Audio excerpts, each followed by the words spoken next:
Hi welcome back friends, I hope आप सब मस्त होंगे। फ्रेंड्स आज से हम लोग पढ़ने वाले हैं एंटोनिम्स। एंटोनिम्स का मतलब होता है विलोम शब्द। क्लास 12 इंग्लिश ग्रामर में आपका एंटोनिम्स भी है, 2 नंबर का पूछा जाता है, तो इसलिए ये भी इंपॉर्टेंट हो जाता है। क्लास 12 इंग्लिश में जो एंटोनिम्स है, प्रीवियस ईयर में जो भी एंटोनिम्स पूछा गया है या एग्जाम से रिलेटेड या एग्जाम के पॉइंट ऑफ व्यू से जो भी एंटोनिम्स महत्वपूर्ण है, हम उन्हीं एंटोनिम्स को पढ़ने वाले हैं, उन्हीं एंटोनिम्स को देखने वाले हैं। तो देखते हैं फ्रेंड्स आज से हम लोग एंटोनिम्स को।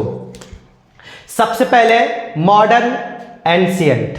मॉडर्न का मतलब क्या होता है? मॉडर्न का मतलब होता है आधुनिक, एंशिएंट का मतलब होता है प्राचीन, प्राचीन का मतलब पुराना, मॉडर्न का मतलब आज का, जो आजकल चल रहा है। तो इस प्रकार modern, ancient. Modern that means आधुनिक, एंशिएंट दैट मीन्स प्राचीन। नेक्स्ट देखते हैं एबिलिटी, इन एबिलिटी। एबिलिटी का मतलब होता है योग्यता, इन एबिलिटी का मतलब होता है अयोग्यता, मतलब कि योग्यता अयोग्यता। एबिलिटी, इन एबिलिटी। उसी तरह से एक्सपेडाइट, डिले। एक्सपेडाइट का मतलब क्या हो जाता है? एक्सपेडाइट का मतलब होता है शीघ्र, डिले का मतलब होता है देरी। तो एक्सपेडाइट का एंटोनिम्स क्या हो जाएगा? डिले। डिले का मतलब देरी से, एक्सपेडाइट का मतलब जल्दी से।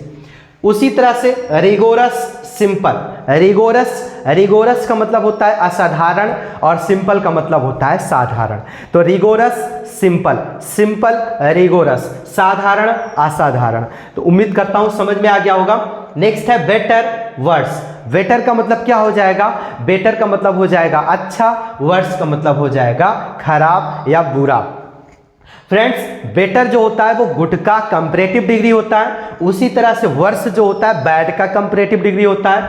तो गुड का बेटर और बैड का वर्स। तो बेटर, वर्स। बेटर का मतलब अच्छा, वर्स का मतलब बुरा। तो उम्मीद करता हूं समझ में आ गया होगा। नेक्स्ट है गैदर। गैदर का मतलब क्या हो जाएगा? गैदर का मतलब होता है इकट्ठा करना। स्कैटर का मतलब क्या होता है? बिखेरना। तो गैदर, स्कैटर, स्कैटर, गैदर, दोनों का मतलब बिखेरना, इकट्ठा करना। गैदर का मतलब इकट्ठा करना, स्कैटर का मतलब बिखेरना।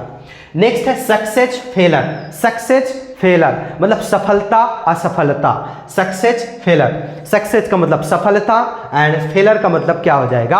असफलता। नेक्स्ट है इनेविटेबल।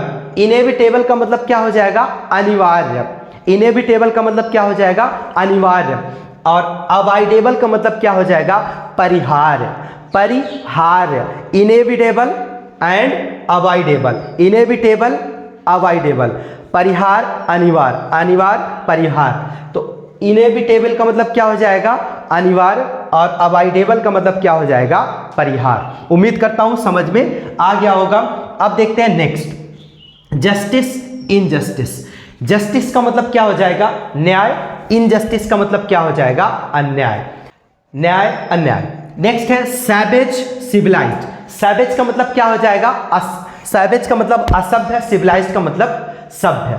असभ्य, सभ्य। सैवेज का मतलब असभ्य, सिविलाइज्ड का मतलब सभ्य। तो इस प्रकार सैवेज, सिविलाइज्ड। नेक्स्ट है अराइवल, डिपार्चर। अराइवल का मतलब आगमन, डिपार्चर का मतलब गमन। आगमन, डिपार्चर। प्रस्थान भी कह सकते हैं, डिपार्चर का मतलब प्रस्थान, अराइवल का मतलब आगमन। आगमन, गमन, आगमन, प्रस्थान, कुछ भी कह सकते हैं फ्रेंड्स।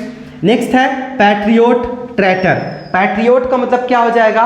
पैट्रियोट का मतलब हो जाएगा देश प्रेमी, देश को प्रेम करने वाला, देश से प्रेम करने वाला। और इसका एंटोनिम्स क्या हो जाएगा? ट्रैटर। ट्रैटर का मतलब होता है देशद्रोही, गद्दार। ट्रैटर का मतलब क्या हो जाएगा? देशद्रोही या गद्दार। तो इस प्रकार patriot, ट्रैटर, patriot, ट्रैटर।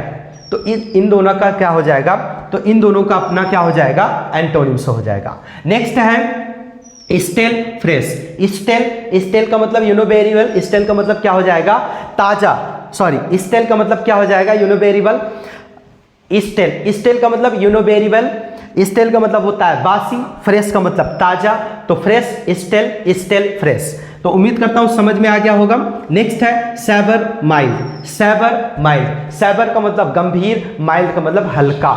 Saber, mild. Saber का मतलब क्या हो जाएगा? गंभीर, और माइल्ड का मतलब क्या हो जाएगा? हल्का। नेक्स्ट है नॉलेज, इग्नोरेंस, नॉलेज का मतलब ज्ञान, इग्नोरेंस का मतलब अज्ञान। Knowledge, ignorance, knowledge, ignorance, ignorance, knowledge, ज्ञान, अज्ञान, ज्ञान, अज्ञान।